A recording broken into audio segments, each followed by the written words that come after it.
Assalamualaikum warahmatullahi wabarakatuh. Jumpa lagi bersama saya Muhammad Yusuf Abidin, SPD GR, calon guru penggerak angkatan 9. Saya dari SMA Negeri 1 Buntok, Kabupaten Barito Selatan, Provinsi Kalimantan Tengah. Pada hari ini saya menyampaikan koneksi antar materi modul 2.1 pembelajaran berdiferensiasi. Yang kedua, di sini saya menyampaikan tentang pengertian pembelajaran berdiferensiasi. Usaha guru dalam menyesuaikan proses pembelajaran di kelas untuk memenuhi kebutuhan belajar individu murid. Artinya, pembelajaran berdiferensiasi adalah pembelajaran untuk mendukung semua murid di kelas kita pastinya. Setiap anak itu unik, begitu juga dengan minat, gaya belajar, kebiasaan, pola berpikir, kemampuan literasi, dan lain pastinya berbeda. Disinilah diperlukan usaha guru untuk dapat memenuhi kebutuhan belajar murid yang berbeda-beda, agar mereka merasa nyaman ketika belajar di kelas dengan tujuan pembelajaran dapat tercapai. Bagaimana cara untuk dapat melakukan pembelajaran berdiferensiasi di kelas? Maka, guru harus yang pertama memahami tujuan pembelajaran, yang kedua mengetahui dan merespon kebutuhan belajar murid, yang ketiga menciptakan lingkungan belajar yang mengundang murid untuk belajar, yang keempat melakukan manajemen kelas yang efektif, dan yang kelima melakukan penilaian berkelanjutan.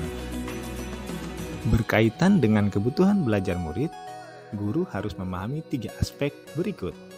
Yang pertama, kesiapan belajar murid atau readiness. Yang kedua, minat murid. Yang ketiga, profil belajar murid. Berikutnya, kesiapan belajar murid mengharuskan guru untuk menilai pengetahuan awal dan menentukan apa yang telah murid ketahui dan di mana murid berada. Kalau dilihat dari segi minat murid, minat setiap anak pasti berbeda-beda. Minat adalah salah satu motivator penting bagi murid untuk terlibat aktif dalam proses pembelajaran. Profil belajar murid. Yang pertama, lingkungan. Yang kedua, budaya. Yang ketiga, gaya belajar. Dan yang keempat, kecerdasan majemuk. Kebutuhan belajar murid dapat diidentifikasi berdasarkan cara-cara berikut ini. Yang pertama, mengamati perilaku murid-murid. Yang kedua, mengidentifikasi pengetahuan awal.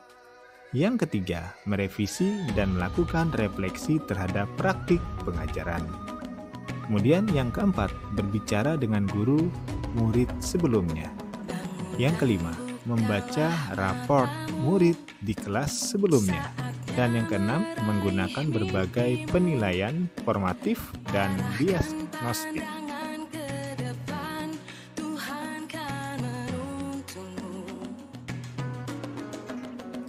Apa keterkaitan antara modul pembelajaran berdiferensiasi dengan modul yang lainnya?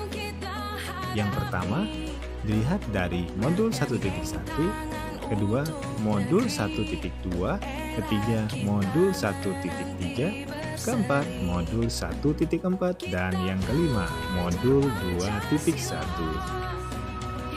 Keterkaitan modul 1.1 dan 2.1. Untuk dapat melakukan pembelajaran berdiferensiasi, maka guru harus berusaha memenuhi kebutuhan belajar anak sesuai dengan kodrat alam dan kodrat zaman berdasarkan filosofi Ki Hajar Dewantara. Keterkaitan modul 1.2 dan 2.1. Dalam melakukan pembelajaran berdiferensiasi, seorang guru penggerak harus berpihak pada murid, reflektif, mandiri, kolaboratif, dan inovatif untuk menciptakan pembelajaran berdiferensiasi agar dapat memenuhi kebutuhan murid. Maka, seorang guru penggerak dapat mewujudkan kepemimpinan murid dengan menuntun murid merdeka belajar. Hal ini sesuai dengan nilai dan peran guru penggerak. Keterkaitan modul 1.3 dan 2.1.